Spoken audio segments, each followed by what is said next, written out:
And now, weighing in out of the blue corner, Josh the Pug Thomson. 100%. And on the other mic, he weighs in from the red corner, Big John McCarthy.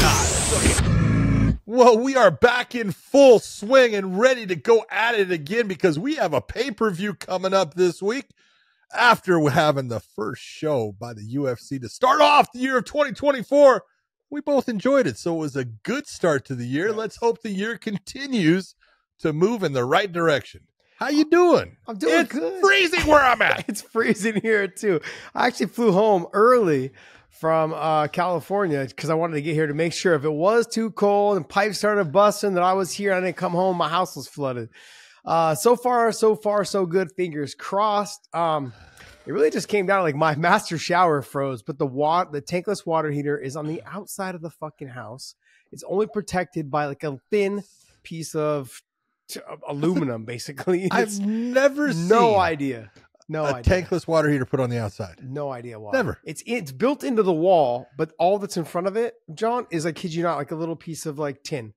That's it. Like it's all in front. I was like, so I don't know if I need to figure out a way to insulate it next year or something, but because that goes right into my master, which is right next to that tankless water heater. So that part froze. The rest of the faucets all worked in the house. Just that one didn't work. And the rest of them were all a slow drip of the hot water. The cold water was fine, but I got it fixed. And I basically put a space heater in front of my master shower for about an hour and a half. And next I just heated up the wall. As soon as the wall got warm, it started working. So see, John, I'm pretty... Oh, you're so handy. I can do it. Here, you want to hear unhandy? Let me give you a little unhandy here because, I've been building this barndominium thing and it's just been a disaster. Going on 3 years now, right? Holy shit, seems like. I'll tell you what, this is the second winter I've been living in an RV and I am freezing my goddamn ass off. But, I went and I bought a propane tank because the heat for the house, I have to keep it on because of the walls with the drywall and everything and the wood because it gets acclimated. But, I kept on, the people that I had working at a certain point that are gone now, but it kept on saying, hey man, you got to seal the house. You got to seal the house. You got to seal the house. You got to seal the house because, the front door is there, but it's not put on the right way. And it needs, all the trimming and everything to finish it off and everything. And the same with, a bunch of other stuff. So when I got the propane tank, filled the propane tank, when you're talking about 500 gallons, they probably put in like 420, right? Yeah, it's gone. 2.5 months, gone. Yep, wow. Gone. That's a lot. So I have a frozen house up there. I can't do any work in it because it's too damn cold. I can't get any propane because everyone's like, oh, you should have known that when it was down to 30%. Well, the last damn tank I had that was 500 gallons would last me for a year and 2.5 months. Wow. Would you run it on full power the whole time? God, no, man. I had it at 61 degrees, just trying to keep the house at a certain point so you could work in it. Yep. That's what happens when as they say, the money is going right out the roof. That's what happens when you have those vaulted ceilings. What are they? 25 foot ceilings? Yep. Must be nice to be made of money. Money bags, money bags. We're talking fireplace and country stove from now on, baby. Jeez, man. That's gotta suck. You have drywall and insulation up now or no? Yeah. So that's all up. Is the ceiling fixed? Up. No. The roof is on, but the ceiling is not. The ceiling is tongue and groove, and that needs to be put up. There's insulation there, but all that heat is just going right out the damn insulation through the, it's like, damn, pissing me off. Damn. Do you have a, I need to do a podcast just so I can not think about getting pissed off. Do you have a scissor lift to get you up that high? Yes, I do. Oh, and that's costing you money, right? To rent, or do you own it? No, I own it. Oh, that's true. I forgot who I was talking to. Ooh, got all the expensive stuff. Hey, if you're look, I have a big ass garage with big ass ceiling. So the one thing I said is, eventually when I find one at the right price, I'm going to just buy myself a scissor lift. So I have an old scissor lift. It gets me up and it gets me down, and So I do have it, but man, it's cold to the top. I've got 15-foot ceilings in my house, and I can tell you when the heat's on, the heat doesn't really feel like it's on. I gotta turn like in California, right? I had a little bit lower ceilings, and I would turn the heat on, and it would, and it would heat up the house pretty quick. And I had to keep it on like 68 to 69 at the highest because I start sweating. Shit, this house, I got to have it on like 74, 75. Otherwise the heat never makes it down to where I stand. Like, I'm only, it gets a little colder where you're at right now. I'm down here. The California, fucking heat's way up here. I'm like, hey, come on down here, buddy. So that's why you got to have the fans up there to bring that heat down. I do. I have one of those big industrial fans in my main living room. So, but it's been an experience dealing with the cold. It gives me flashbacks of when I was living in Coeur d'Alene, Idaho. It's kind of nice.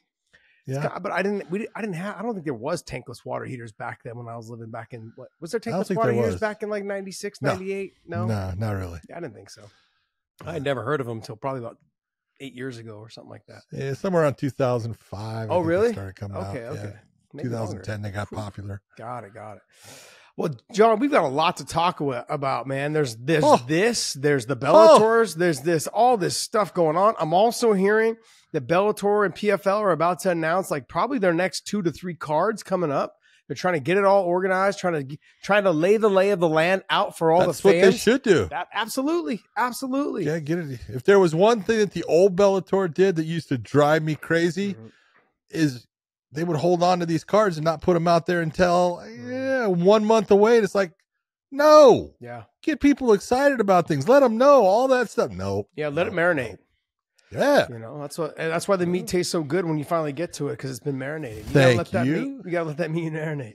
Just shows you're a chef. Yes, I am. I can barbecue, buddy. You know what? I'm struggling here, man, in Texas, because I only have a gas barbecue right now, and I'm struggling. I'm used to having my green egg smoker, and I don't have it, so I got to go get me one. But man, they're expensive. I forgot how expensive they were. Yes, they are. I left the one that I had there, and I mean, it was built into my fire or into my barbecue area. But damn, I'm thinking, man, I wish I should have cut that thing out and brought it with me. But we'll figure it out. It'll be something. I got to get a smoker. Maybe, you know what, John, you might break me down. I might go get a Traeger. Might talk you right into that Traeger, baby. Traeger. I feel like it's cheating, John. It's just not the same. That's not cheating. Are you cooking? It's cheating. Are you cooking? Are you starting it up? That's not cooking, Are you putting John. the meat inside? It does it for you.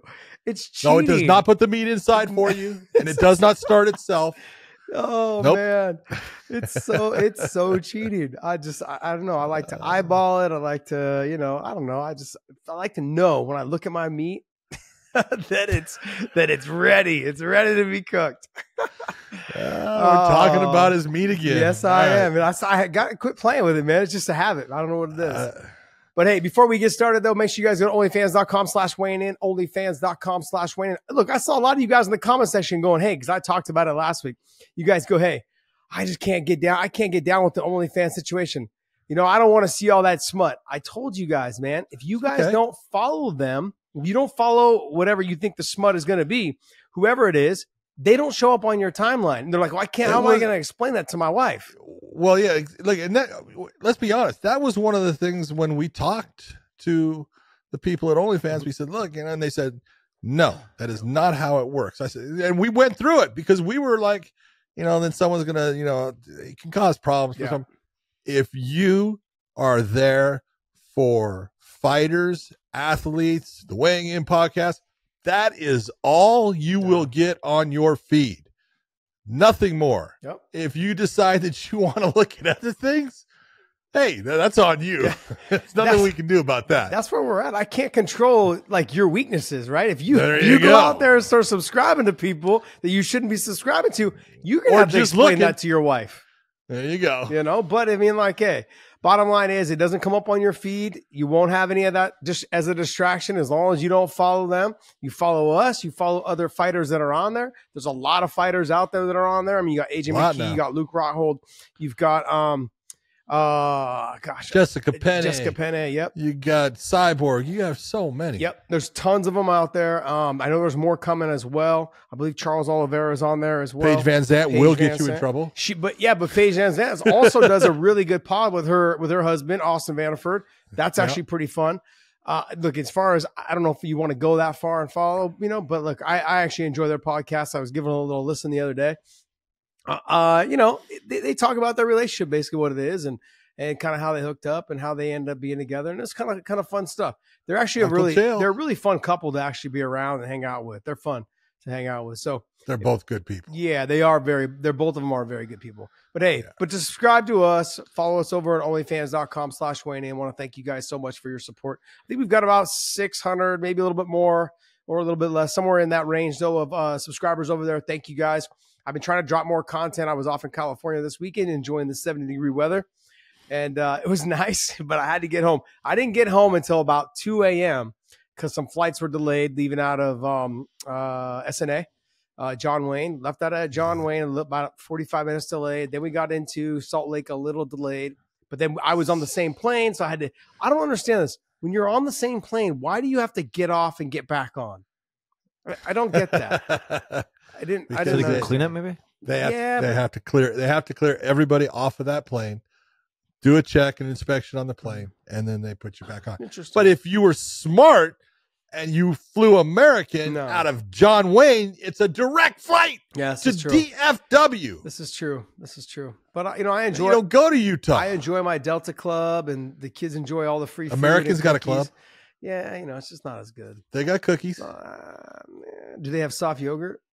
Soft serve? No, they do not. No, they don't. They do not. All right. Well, hey, let's go ahead and get into these fights, man. Let's go. Let's start off with the UFC. UFC Strickland versus Plessis. Josh, yes. Can I just make a comment real quick before getting into the fight? So there's obviously a lot of fight announcements that came out in the last day here. And actually, while we're recording right now, there was just major news broke about fights. So but we are going to record that separately from this podcast. So make sure you guys have the subscribed and all that. I'll let Josh kind of run through that, but just the separate clips. Can you say that subscription thing one more time?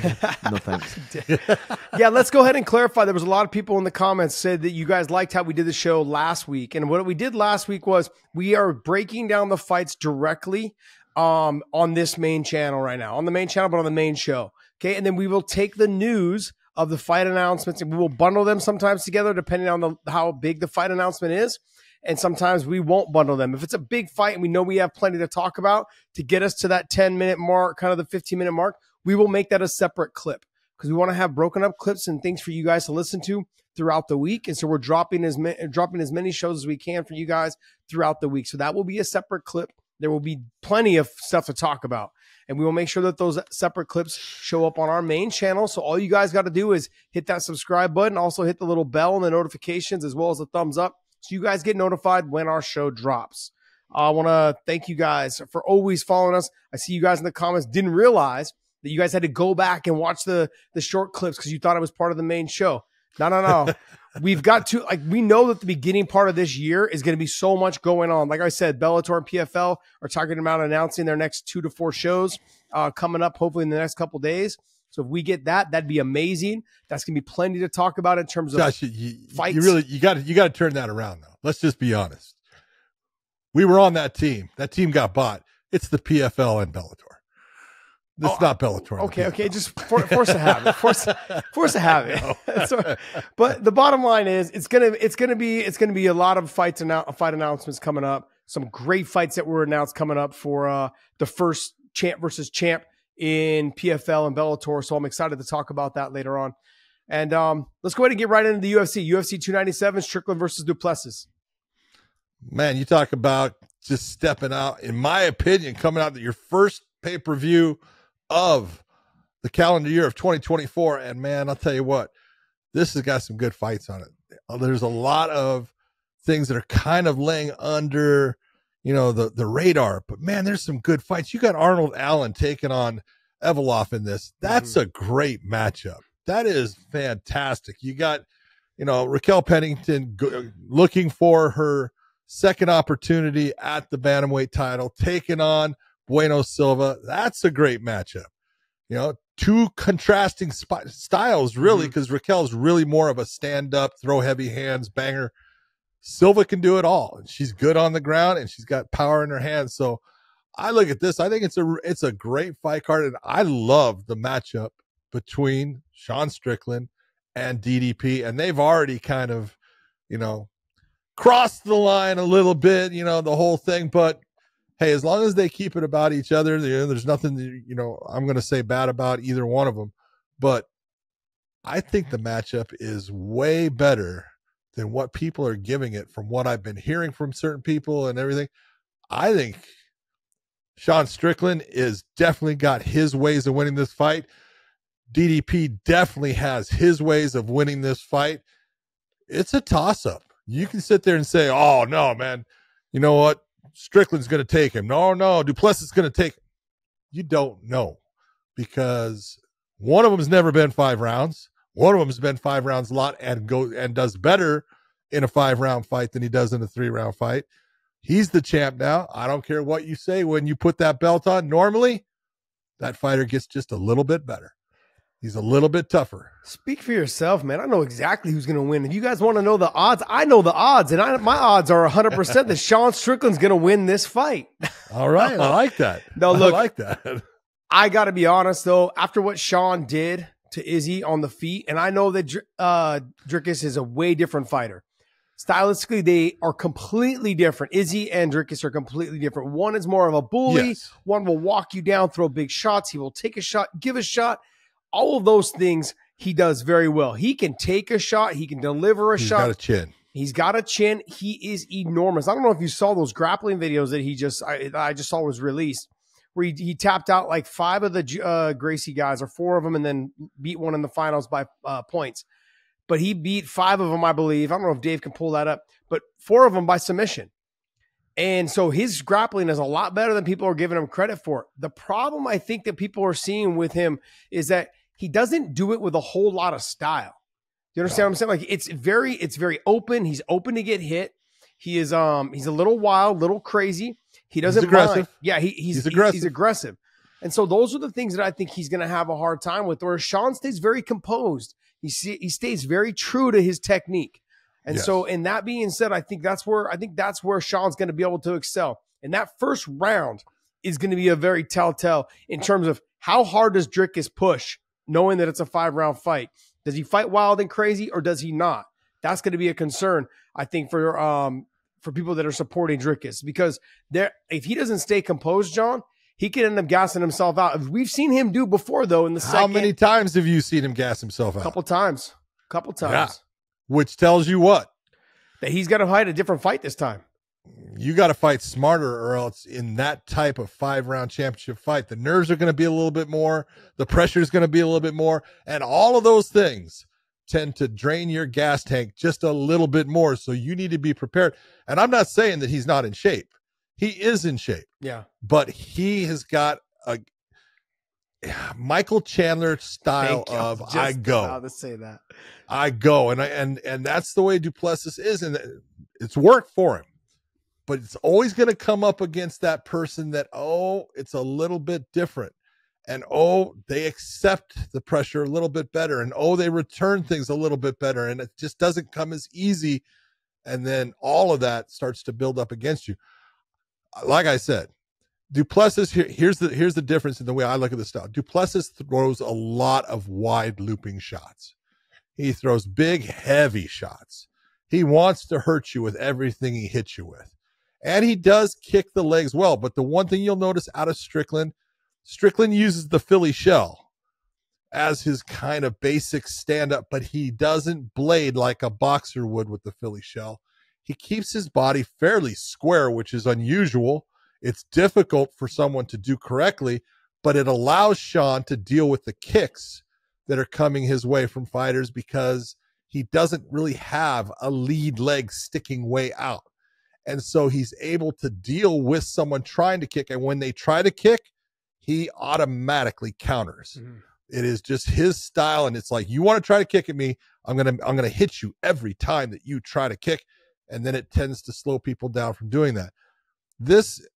It could go to the ground. Like you said, DDP's got a good ground game. Sean Strickland's got a good ground game.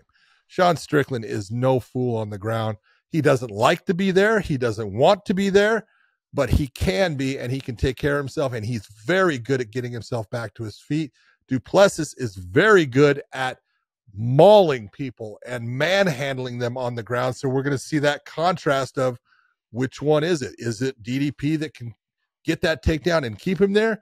Or does Sean Strickland do what he normally does, and that's get himself back to where he's in that stand-up? Well, Johnny Eblin made it very clear that Strickland, he can take him down, but he's like holding him down is a different story. It's different. He's very good at establishing his base and building himself back up when you don't think he is, when you don't think he can. He's like, no, I'm sitting him to his hip. As soon as I sit him to his hip, boom, he's able to base himself back up, and one leg starts standing up, and he starts working his way up the fence. Whatever it is, he's like, to me, Johnny Eblin's one of the best in the game, if not the best 85-pounder in the world right now. And he's really good at making the exchanges from the stand-up to the wrestling. And when he gets on top, he's good at controlling the positions and making you work and hanging on you. The thing is, though, the difference between what I look at Johnny Eblin and his wrestling, he's more of a traditional style wrestler, where Drickus is somebody that will maul you. He's like, he's not, obviously, I'm not going to try to compare him into Habib, but what I'm going to say is that Habib likes to say, like, that maul, I want to maul you like bear. I want to maul you. I'm going to smash you. Yeah, I'm going to smash you. I want to control you. But, and here's the difference. I think you're right. He's very Habib-like in that he does smash people on the ground, but he doesn't do it with the technique that Habib does it. He does it with strength and power. His physical size, I think, is going to be a problem for Strickland if it does hit the ground. Being able to hook sweep him or elevate him a little bit so you can dig your underhooks and start to work your way back up is going to be a problem if this fight hits the ground, if Strickland's on bottom. But I think on the feet, if Strickland can avoid in the first round and a half, avoid the big shot in the first round and a half, I think he's got a good chance of just coasting through, not coasting, I shouldn't say that, but he's got a good chance of picking and choosing his shots, making him defend the take, or making him to work for the takedowns if he does try, and just snipering him. Just boom, small shots, bap, bap. Kind of what he did with Izzy, where he didn't overcommit on anything. He touched him, hit him with the jab, snapped his head back, and made him realize, okay, look, I'm there to be hit. Now I got to move my head here and here, whereas Sean knows what the answer is. Every time you move here and move there, he's used to it because he has a very simple game, a very simple complex. It's very complex as well, but it's a very simple game for him to just touch you with the jab, and then he sees which way you keep dipping, and then he hits you with the right hand or he hits you with the uppercut. He does whatever it is. He baits you into where he wants you to go. He doesn't look like when you listen to Sean talk, John, people are like, man, this dumb country kid, this da-da-da. He's a very smart fighter when he is out there. He knows exactly what he is doing. And so I don't want people to overlook Sean. I know that it's hard to say that now that he did what he did to Izzy. But Drickus is one of those guys that can actually bully him around the cage and land big shots and potentially put him away, and even try to bully him into easy takedowns or get a takedown to control that top position and maul him like a bear. So there's ways that Drickus can do it. It's a matter of how Sean can defend it in the first two rounds, because if he starts getting taken down early or he starts taking big shots early, it starts changing the game, like how Sean changed the game with Izzy in the first round. When he dropped him, the fight changed after that. The fight was a completely different fight after that. Yeah, I look at it, I think both of them have, if you're going to look at it, there's game plans for both of them to look at that were successful in moments. It's, to me, if you're in Strickland's corner, you're saying, hey, I don't care about winning the first round. I care about making him work in the first round. I don't care about even winning the second round. But from then on, we're going to start to take over. And as soon as he starts to show a little bit of fatigue, we're going to step on the gas a little bit harder. And I want you to just make it to where he is in the position of going, I can't maintain this volume. I can't maintain this pace. And as soon as that crosses his mind, it's a different fight. But now if you go back and watch, and I'm sure that Duplessis has, go back and watch what Alex Pereira did against Strickland. He used body shots. He used body shots to set up that beautiful left hook that ended up putting Strickland down. And if Duplessis is smart, he's going to look towards those body shots. And the real thing that most people, they will not go after the body shot with Strickland because his hands are not that high. And they're like, his body's protected. Let me go after the head. Well, Alex showed, nope, go after the body. The body will allow you to get to the head even better. And there's all kinds of different, ways to look at this fight. I think that the ability of Sean Strickland to maintain and control where the fight will be. If he can do that, and he can push Plessis, doesn't have to be in the first round, doesn't even have to be in the start of the second round, but somewhere in that second round, Plessis starts to be on his back foot. Look out. Fight's going to start to change directions, and it's going to start going in Strickland's way. Plessis has the power to hurt him. No doubt about it. And he, look at just his fight with Robert Whittaker should tell everyone, the guy's good. Yeah. The guy's good. He can fight, and he is tough. He will take a shot to give a shot, like you said, which makes him dangerous. It does, but I think when I look at Robert Whittaker, he's a very traditional style stand-up guy. Jab, jab, right hand, kick, right hand, jab. Sean Strickland's not that way. Okay, he's a kind of a conventional boxer style, but he has a couple little kicks he likes to throw here and there. But MMA guys are not used to dealing with someone that does the Philly shell and then boxes off of that as well as Sean does, as well as Bobby Green does. Bobby Green's made it. There's only two that actually make it successful. Yep. And Bobby's had another successful run, or at least a resurgence, because it's a style that people are just not used to dealing with. And that's in a lighter weight class when Bobby's getting older. Now, Sean is fighting in probably, and I'll say this, it's not as technically sound and as deep as the lightweight division is. It is like Bobby have to deal with. Those guys are just a little bit more technically sound everywhere. Dricus is tough. He's a bully. He needs to be a bully in this fight, but he's also got to fight in spurts. He cannot afford to fight like a Michael Chandler or like he normally does. He needs to fight in spurts. Pick and choose his moments, because Sean is going to try to push him around with his cardio. He's going to make him work in positions that he doesn't want to work. And that's where Sean's advantage lies. And for somebody who fought very similar my whole career, is I understood that my cardio was a weapon and I had to push you to the point of breaking you. That was the only way I was going to get a lot of wins. Sean Strickland is so relaxed out there that it's not only just his cardio, but it's his relaxation of understanding, like, I don't need a whole lot of movement. I need to make you miss just a tiny bit while you're exerting the energy and I'm not doing much. It's really that Floyd Mayweather type, just slightly out of your range, make you miss, make you pay, or make you miss, period, and then create an angle and then re-attack, so you have to adjust. If he can do that, which I think he can, I think he's going to have a successful night. It's just that first round and a half to 2 rounds, I'm going to probably say Dricus may be able to snatch that out if he lands big shots. And the fight may change if Dricus does land those big shots, because will Sean fight the same way he fought Izzy? Because had Sean got dropped in the first round, would he have fought the rest of the fight the way he did? We would never know. Because I know the fight changed once he dropped Izzy. The last thing I wanted to ask you, though, John, was this. How much of this is a mental fuck for Sean Strickland? Because he's been on a bunch of podcasts lately, and he keeps talking about it. Like, it's still in his head. Can he turn it off like Leon Edwards did? We're going to find out. It's a question that you can't answer until the fight's over. And people will be using that either as an excuse of, well, look at, man, he was unable to fight in an intelligent fashion like he did against Izzy. He let his emotions get out there. He tried to hurt him too often. He made mistakes based upon it. We're going to hear it. Or we're going to hear, see, that's why Sean Strickland is so tough. You can have all that crap. You can think you got under skin. And he just goes out there and systematically breaks you down and beats you up.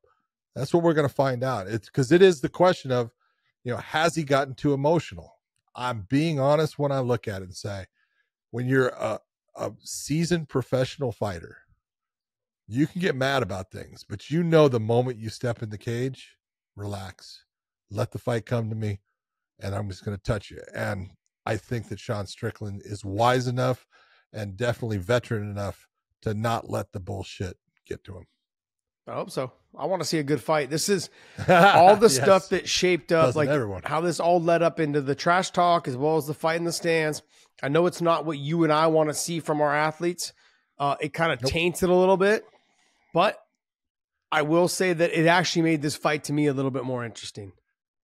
It did. Like, I thought it was going to be a good fight, but now I have this curiosity. It's killing me right now. I want to know if Sean's going to be able to bury that, because like he was on Theo Vaughn. He got pretty emotional. And then he was talking to somebody else the other day. I think it was Helen, and saying how, if Dricus says anything in the press conference, he's going to stab him. I'm like, let's calm down. But like, It's like, look, let's go ahead. We're both going to punch each other in the face, but let's keep the trash talk that way to a minimum. But you can look at it. You can look at it and say, all right, I've seen Drickus twice now. Basically 2 times in a row, and both of them were in his fights.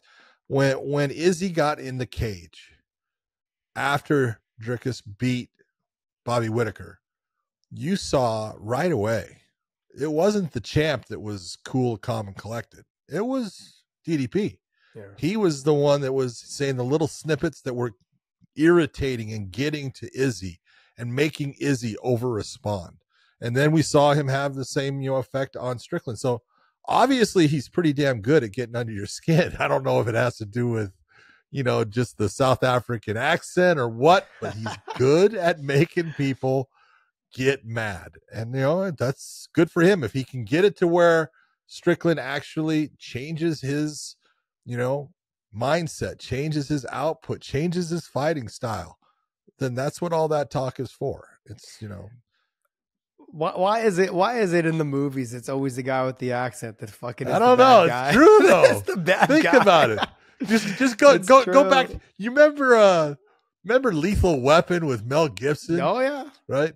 And it was there was this. They had the second one, I think it was with South Africans and the Krugerrands and stuff, and it was diplomatic immunity. Yeah, and he just wanted to smack him. So true, man. The girl that was on that was smoking hot. She had short hair. That's when I started loving women with short hair. I was like, oh, she was so hot.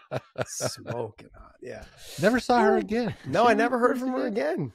Yeah, well, you never heard from her the first time. Oh, come on. You cut me deep, Shrek. You cut me real deep. All right, let's go ahead and go into that co-main event. How are you looking at this one? I know you're a Rocky fan. Yes, I know you're a Rocky fan. Yeah. And I believe that you're leaning towards Raquel Pennington in this fight. Yep. And I'm leaning towards Bueno Silva. Yep. Tell me why I'm wrong. You're not wrong. You're not wrong. Look, I understand why. I think Bueno Silva she's that one this is her first opportunity. This is her chance to get to that top. Like she's been there, but she's been like, this is her. I guess it's hard to stop that rise of confidence when they're coming on so strong. Whereas Raquel Pennington's been there. Now she's trying to do it again. I feel like it's always harder to reestablish yourself at that second time. And she's had a lot of emotions, I think, going through. Her and Tisha Torres have a baby now, and there's a lot, but maybe she's more focused. Maybe she understands what the purpose is. I can't say what it is. I feel like the first time for Raquel Pennington, there was so much pressure on that situation. I think right now it's like that relaxation of knowing that no matter what, I'm going to go home. I have my wife. I have my baby. There's something to be said about that you still, no matter what, have those people at home that love you and care about you. There was the player from one of the football team just last weekend. The Colts. The guy who dropped the ball to get the first down. He sends out a text or a tweet and he goes, I'm going to head on home. He's like, those are probably the only people that still love me right now of all of Indianapolis. Right now, I think he was right. And that's what sports are about. Realize that. It's those moments. It's those moments of like, look, I got to get home to my mama and my wife and whatever it is. Because those are the people that still love me, in this moment right now. And I think with Raquel Pennington, she's in a good place in her life. I think the first time probably was a little bit too soon, too much, too fast. I think this time she's probably a little bit more well-established. It's going to be a very tough fight, John, but I think if she becomes Rocky, she becomes a bully, she gets in there and presses Bueno Silva to the fence, gets a takedown or two and just grinds on her and hangs on her, I think she's got a good chance of getting this win. I'm rooting for her, so I think my bias is coming through a little bit, but I think that's really what it comes down to. I think I'm going that direction because I'd like to see some of the older fighters kind of make seize this opportunity of winning the title. Have that moment, yeah. I've always liked Raquel Pennington. Since the moment I watched her first when she was fighting in Invicta, I said, you know what, she's fun to watch. She's tough. She just comes forward, and they said her nickname and it was Rocky. I said, well, that fits, and that was a long time ago. And I've watched her for all these years, but I look and it really comes down to the simple fact that I see Raquel with one viable route to victory, where I see Silva with multiple viable routes to victory. And I don't think that Silva has more power in her hands than Rocky, but she's got good power in her hands. And she's hurt ladies with her stand-up. She's got good kicks. She's got good wrestling. She's got good jiu-jitsu, good submission game. She's a well-rounded fighter. And at this point, when just looking at them in their careers, she's the one that I'm looking and saying, she doesn't have quite the experience of Raquel Pennington, but she does have youth on her side. She is younger as far as, age-wise, not a ton, but she's also had recently a lot of success to make her realize I can fight with anybody. Yep. And I look at it, and it's a good fight, and either lady can win it. I just look at there's more routes to victory for Bueno Silva, yep. And that's why I think she's going to take it. I can't deny any of that, John. I can't. And, I would like to sit here and pitch an argument that could say otherwise, but I'm leaning more towards being biased. I like Rocky. Okay. I like Raquel Pennington. I don't blame you. Bueno Silva to me is, she's a very talented fighter. The hardest part will be for Raquel Pennington is that she's not a very active fighter, because as you get older, you're not as active. You don't want to be in there as much because you don't want to go through the training camps as much. You want to stay consistently training, always trying to get a little bit better. But you also don't want to fight all the time and throw yourselves into training camps, because those are the ones that bang you up and beat you up, is the training. It's not the fight. The fight's the fun part. The fight's when you know you're going to get paid. Those are that fight week and all those things. Like, you're waiting, you're chomping at the bit to get in there. With Bueno Silva, she is somebody right now who's been active, not just active, but she is confidence is key. And we continue to talk about how important confidence is. And she has nothing but confidence, knowing that, hey, I'm here now to fight for the title, and I've been on a run. So I agree with you in all those things. But like I said, I'm letting my bias come through a little bit. And I think that Raquel's I think if she can bully her around, kind of try to put her in her place and dictate where this fight goes, press her to the fence, be grimy and dirty, and make Bueno Silva understand, this is not a normal fight. I'm not going to let you stand on the outside and pick me apart. I'm not going to let you try to clinch me when you want. I'm not going to let you do those things. I'm going to grind on you. I'm going to hang on you. I'm going to do what Cain Velasquez did to Dos Santos. I always get the two of them mixed up. Different weight classes. But I think it's going to end up being a better fight than we think. Yeah, look, I look at it, and it's one of those, her last fight, I know it was overturned, but she beat Holly Holm. Let's just be honest. Okay. The people that she's been fighting, and it's not that, it's been like, oh my God, look at that.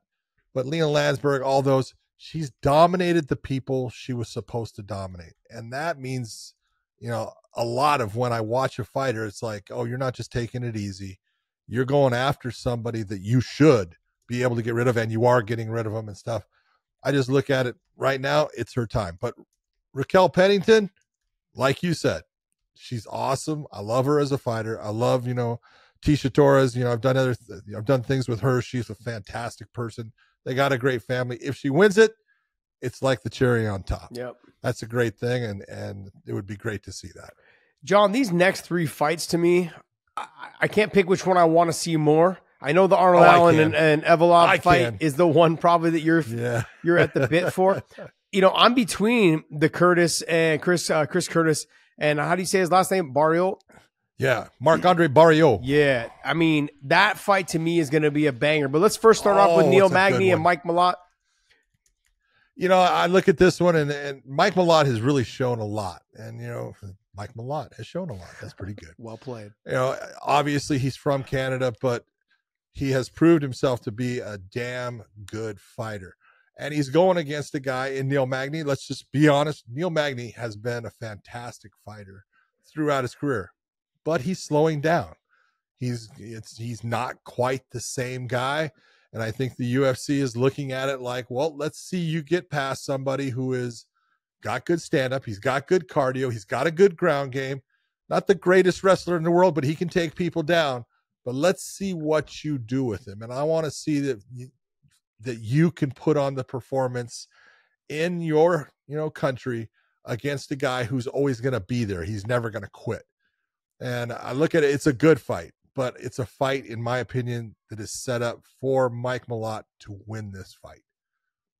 Yeah, it's set up for him to get a win in Canada. That's what he's set up for, you know? And it's like, hey, let's see if you can rise to the top. Can we start to make you a Rory McDonald, a GSP? Can we start putting money behind you?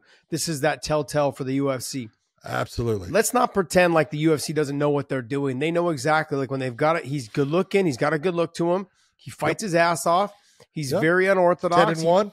10-1. He fights his ass off. He's somebody that he lets it all hang out there. He doesn't fight conservative. He sometimes takes chances that he shouldn't take, but that's what they want to see. They want to see if you're going to try to make a boring fight an exciting fight. And he does that. He's fun to watch. I think, though, and I agree with you, Neil Magny is kind of a little bit on the plateau, if not maybe a little bit on the decline. Yeah. That being said, John, this is a dangerous fight for Mike Malott. Just stylistically, it's a dangerous fight because somebody like a Neil Magny, most fighters are not used to dealing with that tall, long, and lanky type body frame.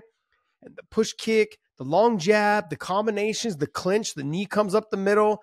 Mike Malott and Neil Magny are different. How tall is Mike Malott, by the way? And how tall is Neil Magny? I believe. So Mike Malott 6'1". 6'1".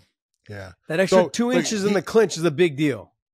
Yeah, it is. I'm not saying it's just normally when you're used to being either the taller guy in the fight or at least, it's, you're the same height going against someone who's a little bit taller. It's a little bit different, and Neil does absolutely utilize the clinch and a Muay Thai plum very well to bring knees up the middle. No doubt about it.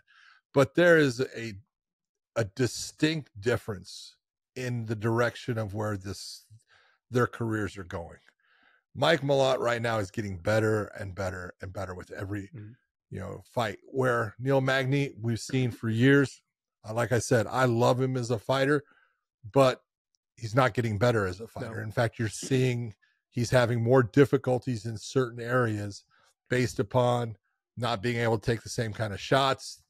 Different things are affecting him a little bit more, not able to control the fight like he was in the past. And that all has to do with you're getting older.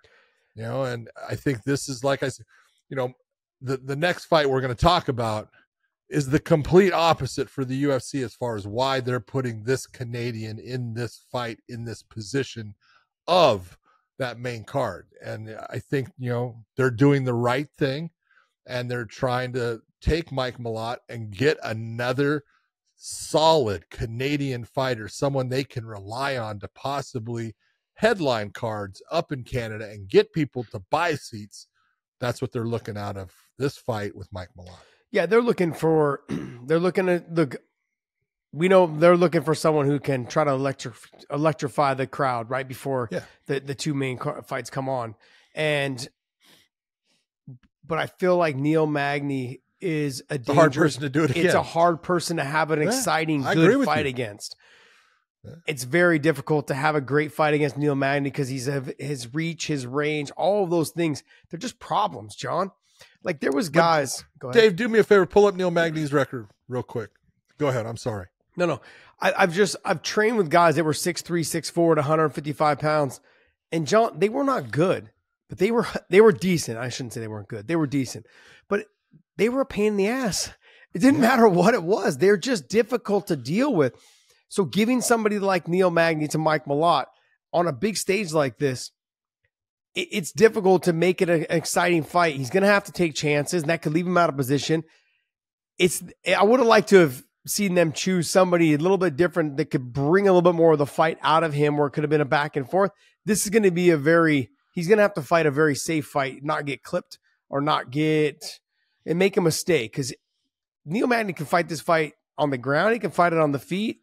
I don't think on the ground's good for him, but I'm saying that he's not bad on the ground. He's really good at using his hook sweep and his elevator. He's got those long, skinny arms to get in for guillotines and the front rear nakeds. All of those things are available to him because of his body style.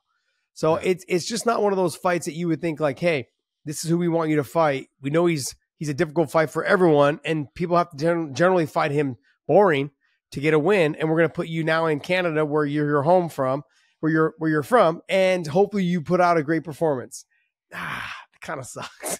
That's tough, but it is tough. Look, but these are the moments that the UFC consistently creates, saying, "Are you going to be the person that's going to step up? Are you going to be the person that we think you are?"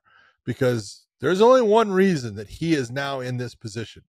They watched his last fights and they said, you know what? He could be that guy. And we're going to have him take on someone that we know is tough. We know is a good all-around fighter. And you can take a look at Neil Magny, you know, and just the fights that he had, you know, yes, he lost to Shavkat. Okay. So is everybody else. Okay. Everyone's been finished by him. That's just the way it is. He comes back and he beats a Daniel Rodriguez. Now, the problem with that fight when I look at it is I look at Mike Malott. Mike Malott has a well-rounded game. Daniel Rodriguez, I love as a fighter. Tough dude, good stand-up, but not a well-rounded game. He's not a guy that you have to worry about taking to the ground and being on the ground with. He's looking to knock you out on the feet. And Neil Magny takes him. And then goes to Gilbert Burns. Well, Gilbert Burns is in the top 5 in the damn welterweight division. And he gets submitted, you know, by Gilbert Burns. Okay. Then he comes back, Philip Rowe. Philip Rowe's tough. Split decision win. But then Ian Gary is the guy that I'm going to look at and say, Mike Malott is very much like Ian Gary. He is good in the stand-up, probably better on the ground than Ian Gary. Very strong, physically gifted, maybe not as tall as Ian Gary, so it doesn't match up quite the same with there. But if I'm looking at this, I look at Neil Magny's last opponent in Ian Gary, and I go, Mike Malott, very similar in styles. And I watched that fight, and let's be honest, Ian Gary had a very clean win against Neil Magny in that fight. So, very true, very true. Ian Gary's a little bit tighter with his stand-up than Mike Malott, but Mike Malott will wrestle a little bit more. He's physically strong, like an Ian Gary. I think, and he will. I think Ian Gary, not Ian Gary. Sorry, I think Mike Malott will eventually, at some point, try to take this fight to the ground. He will dominate no that doubt top about position. I agree. So, should be a good fight, though. Yeah. Next fight. But this is the fight. If you're going to look, I see that, and I look at this, you know, like Marc-Andre Barrio, I enjoy as a fighter because he goes out to fight. Man, he throws down. He's tough. He'll take big shots. He's been hurt. He's been put away. And the action man, Chris Curtis, is the guy to meet that perfectly. I think these guys are going to walk out into the center and they're going to do a little bit of touch. And one of them is going to land and the other is going to say, oh, no. And it's just going to start. They're going to start setting their feet and throwing bombs at each other, and someone's going to get hurt. Yeah. And I just look at this. This is going to be a fun fight. It's going to be action-packed in the stand-up, and someone is going to end up getting put on their butt and put out. I think this fight's going to come down to, can Barrio take what Chris Curtis has to give in the first round and a half? And then can Chris Curtis suck it up and get through the storm of Barrio coming on in rounds 2.5 all the way through 3? Because Marc-Andre is going to push the action, push the pace, get in his face, and not going to stop coming forward. And he will absolutely take one to give one. Yes. But can he take Chris Curtis's shot in that first round and a half is where I'm at right now. Chris Curtis will tend to slow down as the fight goes on. He carries a lot of muscle for such a small bodied guy. Yeah. He's not very thick. Tall. He's thick. He's got big shoulders, got a lot of muscle on him. He carries a lot of muscle. So I think as the fight goes on, he still has that power and can be dangerous at any moment, but he does tend to slow down with his output by a round and a half by the end of the second round. Whereas Marc-Andre is going to keep pushing forward. He's going to be careless. He's going to be reckless. He's going to try to, throw the knees up the middle. He's going to try to clinch you and hang on you and throw big shots, throw in some elbows, do all of those things is what he's going to try to do. And so it makes for a very fun fight, John. When I was looking at the main card, I started looking, I'm like, man, they put this fight right at the right spot, enough to really get people motivated. Because let's be honest, Arnold Allen and Evelev could end up being where Evelev ends up taking him down and controlling the top position, and could be kind of a boring fight. It could be. I'm not saying it will be. No, it could be. But it could be. And that being your opening fight, I think, for the night is what it would be, correct? And then you end up with Chris Curtis and Marc-Andre Barrio basically having to reignite the crowd. But I like the idea of this fight being number 2, because if that fight, the first fight, ends up being a snoozer, then, at least you have backup. But if it ends up being a barn burner, like Arnold Allen likes to fight, if he can keep this fight on the feet, I think he's got a good chance of getting a win there too. But it makes for 2 good fights if it ends up happening. Let's talk about Arnold Allen and Evloev. What do you think? Well, just like you said, Evloev has lived off of the fact that he can out wrestle just about everyone that he competes against. He's gonna have a hard time out wrestling Arnold Allen. I'm not saying he's not the better wrestler, but it's MMA wrestling. And Arnold Allen is very good with his MMA wrestling. He's very difficult to take down. He makes you work very hard for it. And he ends up landing shots and doing damage to you while you're attempting to get him down. And then when you finally decide, okay, it's not going to work for me, I'm exiting out, Arnold Allen is outstanding at leaving you with something to remember as far as why you don't want to do that again. And that is the key to beating Evloev in this fight. There's a reason Evloev is 17-0, but Arnold Allen was right there too. He's 19-2 now. He had the loss against Max Holloway, was his last loss. And you take a look, and I think he learned a lot in that fight. He learned that, hey, there's times when you've got to just go. Because he did that in the 5th round. Yeah. And man, he made a fight out of it in that 5th round. And it was beautiful to see a guy just say, I'm going. And he did. And that's against Max Holloway. You just don't do that with Max. And he won that round. It was just a beautiful output. He didn't do enough throughout the other 4 rounds, but he's got what it takes to make Evloev work hard. And we saw when Evloev fought Diego Lopez, that was a short notice fight for Lopez. Lopez gave him problems in the beginning of that fight. Lopez put him in a lot of bad spots. Now, Evloev turned all of those eventually into his advantage. But Lopez definitely showed, on the ground, there's a lot of things that people can do. And Arnold Allen has that skill set. I think it's a terrific matchup. But you're right.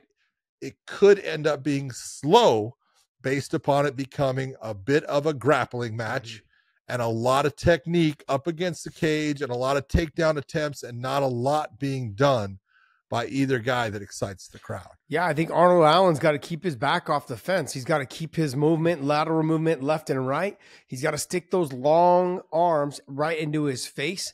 And he's got to keep maybe aim right below the chin to keep that chest loyal so he can't lower his level. Don't be aiming for the head where you can slip underneath and get the easy double leg or the single leg and then the takedown. I'm not trying to curse this fight at all. I want to see a good fight, but I can just see how Evloev ends up getting the top position and controlling the top position and without a lot of striking. I could even see a point where Arnold Allen could win this fight from being on the bottom. Because if I go back to the Lopez fight, is that Evloev didn't do a whole lot from the top either. And so that's when people were talking about that fight and what kept Lopez on the fight card or on the in the UFC was because he kept trying to go for finishes and just wasn't able to get it. But it wasn't like Evloev looked great. It wasn't like he was having a great dominant performance. He was controlling the top position, but wasn't able to do a whole lot of he was having problems. Yeah, he was having problems and issues there. And so there wasn't a lot of offensive output when he fought Lopez. Now, with Arnold's got to make sure that he keeps his back off the fence, keep the lateral movement, keep his back off the canvas. If he gets taken down, he's got to go to all fours and try to pop himself right back up. He's got to work on that full mat return. If I go up, I've got to come down on my all fours, and right away I'm putting the hands on the hips or hands under the wrist control and trying to get myself back up. Hopefully he's taking a page out of what Leon Edwards is doing. Because if he ends up getting taken down early and if he ends up getting taken down often in that first round, this could be a problem. Just the downslide of that fight. It could end up being a boring fight. It sucks to say that because I like both fighters, but Arnold Allen's too dangerous for Evloev to be standing with for too long. He's got power in his hands. He's quick. He's explosive. And we saw in the Max Holloway fight when he fucking decides to pull the trigger, man, he's dangerous. He's good, and he can let it go. He just chose not to in that fight. And I bet he's kicking himself in the ass, like you said. He learned a lot from that fight.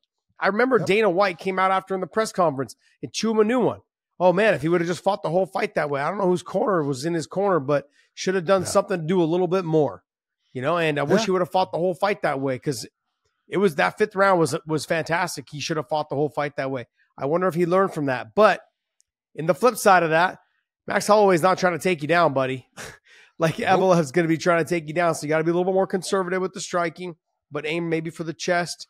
Don't be afraid to throw the up kicks to the face, or don't be afraid to throw the push kick up the body to keep him loyal in his position so he doesn't lower his level. John, is in the end of these prelims, any of these prelims you want to talk about? I know there's one I do. Oh, yes. One of my favorites to watch, Charles Jourdain going up against Sean Woodson. That's a unique individual. If you're looking at those guys, first off, Charles Jourdain, dynamite stand-up fighter, very good ground game also, black belt in jiu-jitsu. The guy is good and fun to watch everywhere. Sean Woodson, incredibly tall, 6'3" for the featherweight division. Jeez. Not that fast, though. Mm-mm. But he lands beautiful shots, great boxing, and very difficult to take down. Creates a lot of problems. Uses that length. You talk about tall, long, and lanky dude. Well, Sean Woodson is your guy. I think that is going to light the place up.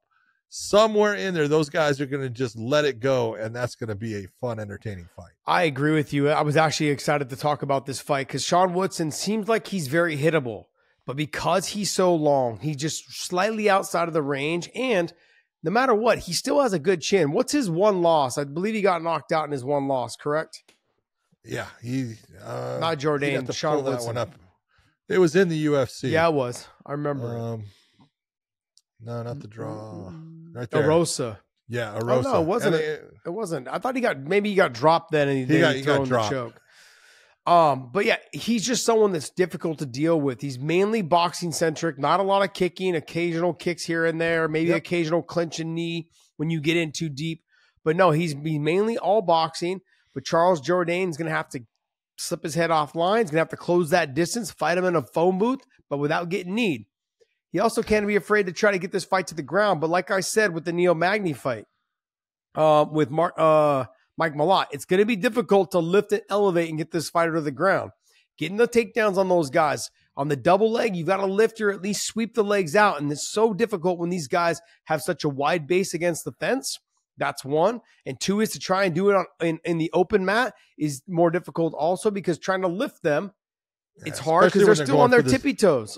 Either the single leg or the high crotch. Yeah. Very difficult because all of a sudden their foot's scraping the ground and it just takes and it alters everything with that takedown.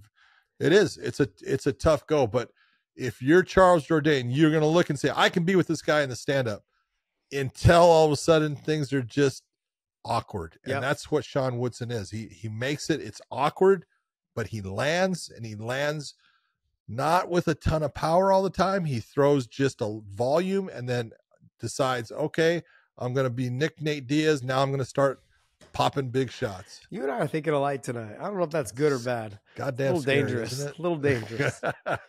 Any other fights on here, buddy? Let me see. Scroll down. Scroll down. Yeah, I really enjoy Jimmy Flick. He's a good, tough fighter. Malcolm Gordon, very tough fighter. It's starting off the card. It's a good one to do it with, but the one that I really want to say something about is Jasmine. Yes. Jazz Divisius. She is a dynamite wrestler. And we've seen Priscilla Cochiera, tough, sometimes dirty. I'm just going to be honest. Okay. But Jazz Divisius needs to utilize her wrestling, take this fight to the ground, maul her. And that's a good matchup. Yeah, that should be a fun fight. I agree with you. I'm not too, I kind of like the Jillian Robertson and the Pollyanna Viana fight as well. That should be a very fun fight, back and forth. I think the two female fights on this card, though, are outside of the title fight. Championship? But, the title fight. These two fights, they should be very action-packed. They should be 100% go, go, go. Looking forward to seeing these ladies throw down. I mean, John, this is a pretty damn good card. It is. For your $79. Yeah, that's why I said, you look at it and it's like, I don't know if it's worth my $79. But, yeah. No, it's a good card. There's really a lot of good fights, and it's, just from the Jourdain going up, even Brad Katona, we didn't talk about him coming off of the tough series. Look, he's a good fighter, but I think the Evolov versus, Arnold Allen, that should be a fantastic, technically, great match. And then you can go all the way to, the Neil Magny fight, great, but the Chris Curtis versus Marc-Andre Barrio, I think that one's going to be gangbusters. It's going to be ganging right from the beginning. They're going to be standing, throwing down. There may be a little fill-out process for the first probably minute and a half, but bear with them because you know they're going to get the fireworks going. So, yep. All right, Dave, what else do you have for us? Are we going to move right into the Bellator talk? Yeah, we're going to wrap up the pod here. Oh, okay, Dave. We're out. Okay, we're gonna wrap up this. We're gonna wrap up this podcast, and we're gonna do another one for you on the Bellator PFL conversation. But hey, before we go to WayneAMerch.com and pick up some of our hoodies, our sweaters. Obviously, it's cold in Tennessee. It's obviously cold in Dallas. I'm in single digits still. I know you're probably. Are you close to single digits? Where are you at? We're zeros. Oh, you're zero. Oh, you're zeros. I'm at 0. Man. Yeah, it's just ice everywhere. That's disgusting. Ice, baby. that's it's horrible. But go to WayneAMerch.com, pick up some of our hoodies and our sweaters, our hats and our beanies. All that stuff is available there on WayneAMerch.com. Also, hit that subscribe button down there. Hit the subscribe button. Hit the little bell notifications. We'll be dropping plenty of shows this week and next week coming up. There's plenty of news to talk about. It's going to be fireworks coming up this next 2 to 3 months. So make sure you guys hit that little bell notification and thumbs up. Tell us in the comments what you liked about the show. Tell us what you didn't like about it. Keep it positive, guys. Come on, let's not be mean. All right, guys. And John, take us away, bud. Hey, for everyone out there, I hope you tune in to that pay-per-view card with UFC. It should be fantastic. Sean Strickland against DDP. What more do you want? We will see you.